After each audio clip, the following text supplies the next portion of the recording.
Modi care morning friends. आज एक ऐसा टॉपिक लेके आई हूँ आप सभी लोगों के लिए। हर एक नई चीज हम सब लोगों तक आते आते उसे टाइम लग जाता है। नई चीज जल्दी से एक्सेप्ट करने के लिए हर कोई तैयार नहीं होता है, उसका माइंडसेट नहीं होता है उसके लिए। जैसे कि हम लोग देखेंगे, अगर आज जिस मोबाइल पे आप मुझे सुन रहे हो, जिस मोबाइल से आप मुझे देख रहे हो, वो मोबाइल अभी सबके लिए नॉर्मल है, लेकिन कुछ सालों पहले, कुछ टाइम पहले ये मोबाइल किसी ने कल्पना भी नहीं की थी ऐसा मोबाइल हो सकता है। इसका इमेजिन भी किसी ने नहीं किया था। सबसे पहले एसटीडी बूथ होते थे। एसटीडी पीसीओ से हम लोग उसमें एक एक कॉइन डालते थे और उसकी टाइम लिमिटेशन रहती थी, और उस फोन से, उस एसटीडी बूथ से हम लोगों को एक दूसरे को बात करते थे, फोन लगाते थे। लेकिन उसके बाद धीरे धीरे हमें एसटीडी पीसीओ पे जाने का काम कम गिरने लग गया, क्योंकि हर एक के घर में टेलीफोन आने लग गए। वो टेलीफोन आप कहीं पे भी साथ में कैरी नहीं कर सकते हो, वो आपके घर में शिफ्ट कर सकते हो। उसके बाद क्या हुआ, टाइम बदलते गया और टेलीफोन भी खत्म हो गए, एसटीडी पीसीओ भी बंद हो गए। उसकी जगह पे स्मार्टफोन आ गए। जिस मोबाइल पे आज मुझे आप सुन रहे हो, मैं आपको देख रही हूँ, आप मुझे देख रहे हो, वो वाले स्मार्टफोन आपके और मेरे हाथ में आ गए। इसे भी आते आते सभी को टाइम लग गया और लोगों को इसे एक्सेप्ट करने के लिए भी बहुत टाइम लग गया। उसके बाद और एक एग्जांपल लेते हैं, जैसे हम लोग खाना आज भी बनाते हैं। खाना सालों न साल पहले भी बनाया जाता था, लेकिन खाना बनाने के लिए जो जरिया था, जो रास्ता था, वो चेंज होते गया। बहुत पहले जब हम देखते हैं तो हम लोग चूल्हे पे रसोई बनाते थे।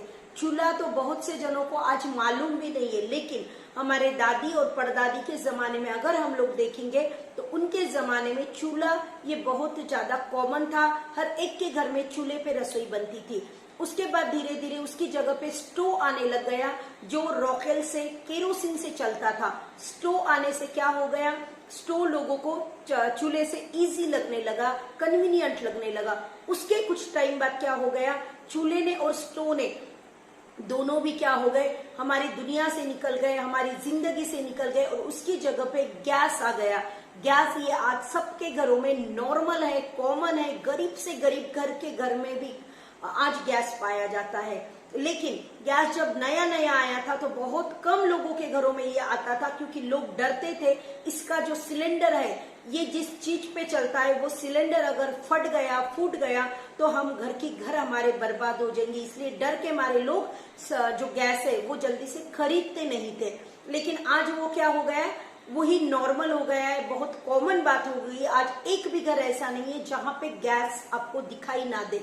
अब और भी एडवांस फैसिलिटी उसमें क्या आ गई है, बहुत से लोगों के घरों में आज खाना पकाने के लिए, गर्म करने के लिए माइक्रोवेव आ गए। माइक्रो ओवन अभी आज की डेट में अब क्या हो गया है, धीरे धीरे ये भी कॉमन होते जा रहा है। बहुत ज्यादा हम लोग मतलब जो ये दो एग्जाम्पल तो दी हूँ, लेकिन रिसेंट अभी आप और मैं जिसको हमने रियलाइज किया है, जिसको जिया है, जिसको देखा है, उसकी बात करते हैं, जिसका नाम है कोविड-19 का जो वैक्सीनेशन स्टार्टिंग में आया था तो लोग घबरा रहे थे, लोग वैक्सीन लेने को रेडी नहीं थे। लोग बोल रहे थे न जाने ये वैक्सीन से कुछ अच्छा होगा या कुछ गलत होगा। तो लोगों को क्या करना पड़ रहा था, गवर्नमेंट को बोलना पड़ रहा था कि वैक्सीन लेना बहुत जरूरी है। इतना बोलने के बाद भी लोग जल्दी से माइंडसेट नहीं कर पा रहे थे और डर के मारे वैक्सीन लेने के लिए जा नहीं रहे थे। लेकिन आज की डेट में आप और मैं देख रहे हैं कि लोग कतार में खड़े हैं, वेटिंग में लगे हैं कि कब मेरा नंबर आता है और मैं कब वैक्सीनेशन लेके सेफ हो जाता हूँ। तो देखिए, वैक्सीनेशन भी क्या हो गया, धीरे धीरे लोगों का माइंडसेट हुआ। आने के बाद नया नया उसको भी लोगों ने एक्सेप्ट नहीं किया। ऐसे ही होता है, कोई भी बात जब नहीं आती है तो उसे आपके और मेरे दिल तक, दिमाग तक और हमारे घरों तक आने के लिए क्या होता है, टाइम लेता है। वो चीज, वो कॉमन होने के लिए, वो नॉर्मल होने के लिए उसे एक टाइम लगता है। उस टाइम के बाद धीरे धीरे हमें वो नॉर्मल लगना शुरू हो जाता है। जैसे कि हम लोग आते हैं नेटवर्क मार्केटिंग, जो मैं कर रही हूँ, नेटवर्क मार्केटिंग, डायरेक्ट सेलिंग, ये आज भी बहुत से लोगों को लगता है it's not a secure business, ये सिक्योर प्लेटफॉर्म नहीं है, ये सेफ नहीं है। लेकिन फ्रेंड्स, इसको भी धीरे धीरे कुछ टाइम के बाद आप देखोगे ये लोगों के लिए नेटवर्क मार्केटिंग बहुत नॉर्मल हो जाएगा। हर घर में आपको मेंबर्स नेटवर्क मार्केटिंग में आए हुए दिखाई देंगे। जैसे कि बैंकों में पहले लोग पैसे नहीं रखते थे, वो अपने घरों में उसको गाड़ के रखते थे, अपने घरों में कहीं छुपा के रखते थे, लेकिन बोलते थे बैंक में रखा और बैंक वालों ने रिटर्न नहीं दिया तो मैं क्या करूंगा, तो डर के मारे बैंकों में रखा नहीं जाता था। लेकिन आज हम लोग देख रहे लोग घर में पैसा बहुत कम रखते हैं, बैंक के लॉकर्स ले लेके बैंक में रखते, क्योंकि उन्हें मालूम है बैंक में सेफ रहता है। पहले उसी के लिए वो डरते थे, लेकिन आज वही चीज उनके लिए क्या हो गई, नॉर्मल हो गई, कॉमन हो गई। तो ऐसे ही नेटवर्क मार्केटिंग में धीरे धीरे कुछ आने वाले टाइम में इतना नॉर्मल हो जाएगा कि हर किसी को लगेगा it is a very secure business. तो हमें क्या करना है, उसे समझना है। मार्केटिंग कोई ले लीजिए, स्टार्टिंग के पीरियड में बहुत पहले क्या होता था, हम लोग कभी पैसा देके कोई चीज खरीदते नहीं थे।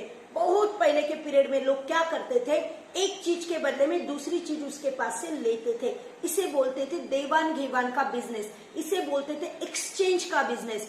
एक प्रोडक्ट उसे अपना दीजिए, आपके पास जो है वो, और उसके पास से उसके पास जो है वो प्रोडक्ट बदले में ले लीजिए। इसे कहते थे एक्सचेंज वाला ऑफर एक जमाने में होता था। कुछ टाइम के बाद ट्रेडिशनल मार्केटिंग हो गई।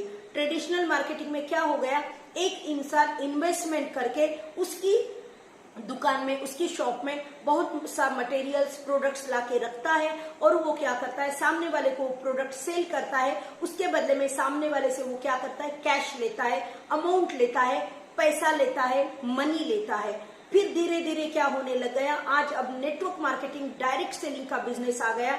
डायरेक्ट सेलिंग में क्या होता है, ना तो ट्रेडिशनल मार्केट बीच में होता है, ये डायरेक्ट सेलिंग होता है। यानी कि कंपनी में चीज बनती है, फैक्ट्री में कोई भी प्रोडक्ट बनता है और वो प्रोडक्ट आपके और मेरे घरों तक डायरेक्ट आता है। बीच में का ट्रेडिशनल मार्केट जो है, इसे हटा दिया गया है और वो आपको और मुझे बहुत ज्यादा सस्ता गिरता है, क्योंकि ट्रेडिशनल मार्केट का जो खर्चा आज तक हो रहा था हमारी जेब से, वो वाला खर्चा क्या हो गया है, इन लोगों ने क्या कर दिया, उसे कैंसिल कर दिया, उसे कट कर दिया है। और इन्होंने एक नया ट्रेंड लाया है जिसे बोला जाता है डायरेक्ट सेलिंग का बिजनेस।